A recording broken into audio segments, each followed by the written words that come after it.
Best team in college football in 2014? Well, we'll never know, and I don't think we want to go there. Let's move ahead to 2015 in Fort Worth and look at the TCU Horned Frogs for 2015 with Melissa Tribwasser. Frogs O' War. Melissa, thanks so much for joining us. This is the first time here. Yeah, thanks for having me. I appreciate it. Yes, we definitely do. Let's talk about this football team heading into 2015. Of course, much success for any team is obviously keeping the guys healthy and on the field. That was a big storyline for 2014 and possibly taken for granted, but maybe not so much now. Yeah, I mean, the injury bug kind of stayed away from us in season last year, but it's hit us a little bit this spring. The good news is it's the spring, and if you're going to have guys go down, this is the time to do it. Boykin played hurt for the end of last season. There was a little controversy on was he or wasn't he, but come to find out he did have a broken bone in his left arm, played through that. Has played through that the first couple of weeks of spring, but is looking to be shut down, I believe, after this week to go have his surgery. Shouldn't impact his summer, his fall training, anything like that. Shouldn't impact his throwing motion or at all. So we'll get him back plenty of time. Dotson went down last week with a broken hand in his left hand, and as we saw in the Minnesota game, he really only needs one to catch the ball anyways, so that shouldn't be a problem. And him being a senior, you don't worry too much about him missing reps or missing the play calls. He's going to know what he's doing just fine. The interesting one is a bit of an unknown is Deontay Gray, who went down early in spring practice with the dreaded non-contact injury. Hasn't been any release on that. The last time there was this much gray area around the player, it was B.J. Catalan. So needless to say, we're a little bit nervous about what Deontay's injury may be or may not be. Such a dynamic weapon on the offensive side of the ball that him missing reps could be pretty detrimental to his development. So the offense, almost non-existent at times a couple years back, just exploded. Much of that was credited to Trevon Boykin. Wrist injury. So the backup quarterback situation is a situation with any team when they have an established starter where the backup quarterback doesn't matter at all. He's like the forgotten guy as long as the starter's on the field. And once that one play hits and the starter's gone, wow, he's suddenly the most important guy on the roster. So can you size things up behind Trevon Boykin at this point? It's a lot of unknowns. Obviously, you look at Ohio State, you see how important it is to have solid depth behind that number one guy. And even though, we were fortunate to have a lot of wide margins of victory in the second half last year, Boykin needed the reps, so we didn't see him come out of the game a whole lot. When he did, it was Bram Kohlhausen, who's a walk-on.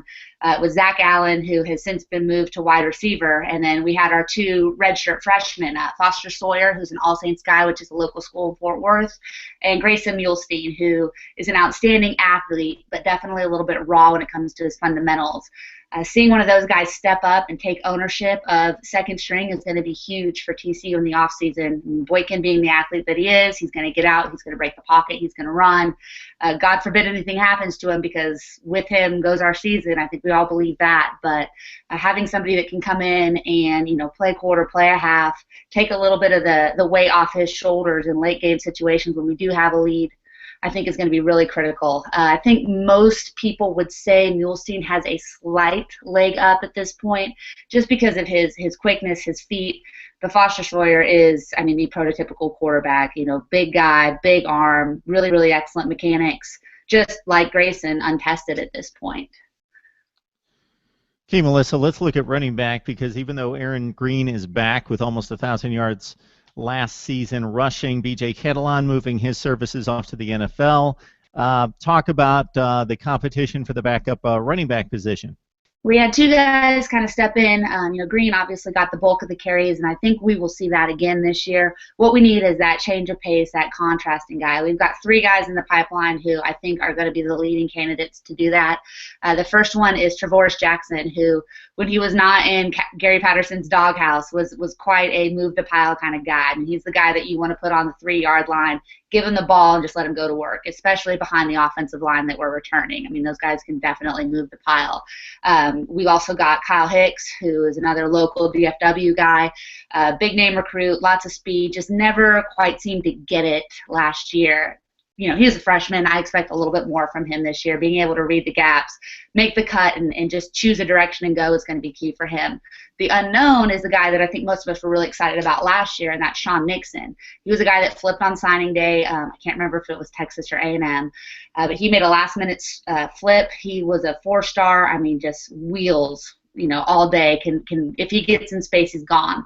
But he tore his ACL in the fall camp. So he's back. He's healthy, starting to get some reps. If he can stay healthy, make sure that he's, can take the wear and tear of a college football season. He's a guy that could really make some noise and really be a nice guy to put alongside Aaron Green in the running game. Now, as dynamic as the offense was last season, of course, this is Gary Patterson's program, and this program was built on defense. And the defense was amazing. I, for one, have to say that I am still stunned, not that you won the football game because I picked TCU to win the game, but dominated Ole Miss, a team that was ranked in the top 10 most of the season. Like, it was just amazing, the dominance in that bowl game, a game that most people really anticipated more than any other non-playoff game. This defense mostly dominant, although there were some bumps in the road last season. Hate to bring up 61-58 against Baylor, and you lose. Yeah, stay with me, Melissa.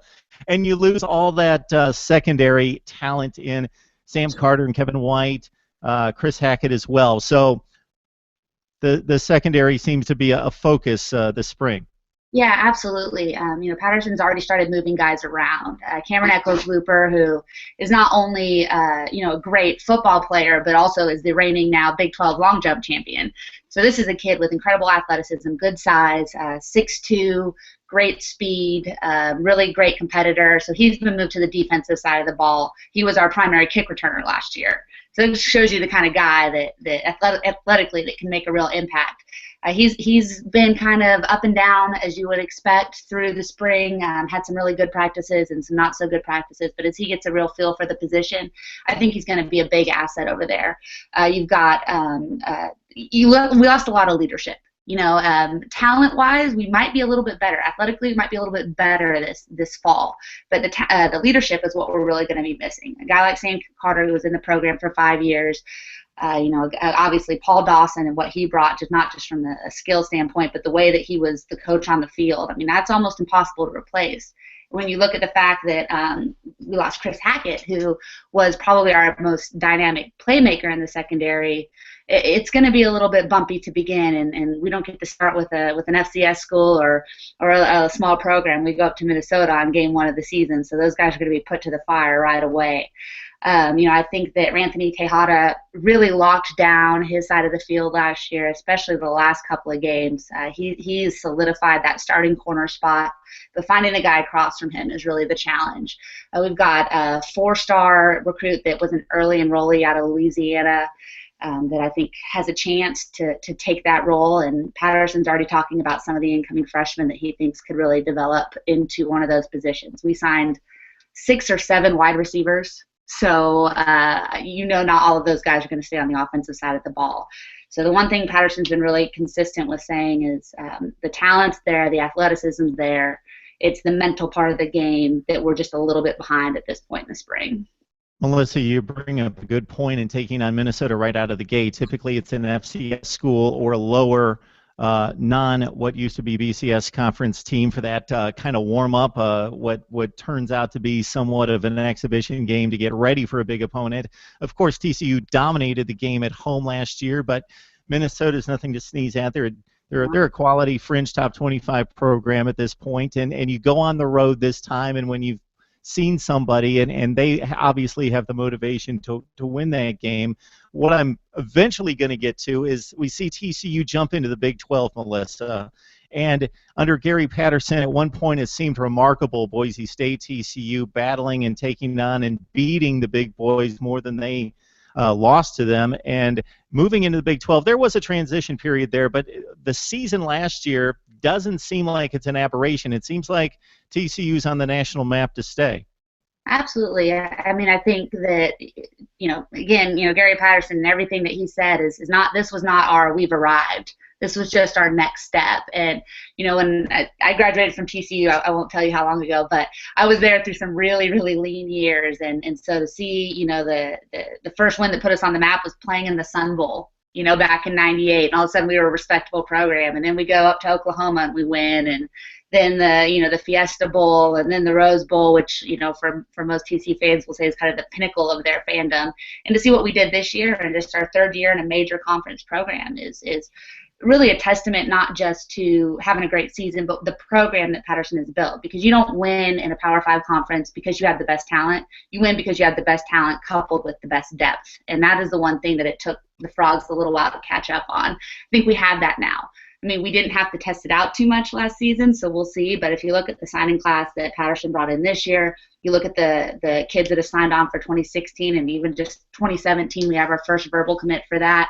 It really does start to show you that Patterson is building a program. He's building a foundation for not just one great year, 2 great years, but hopefully a decade or more of success until he decides to hang them up. Melissa Tribwasser joins us from Frogs O' War on the SB Nation platform for TCU Athletics. Melissa, thank you so much for the insight and the information. Hopefully we can have you back sometime. Absolutely. Look forward to it. Thanks, Mark.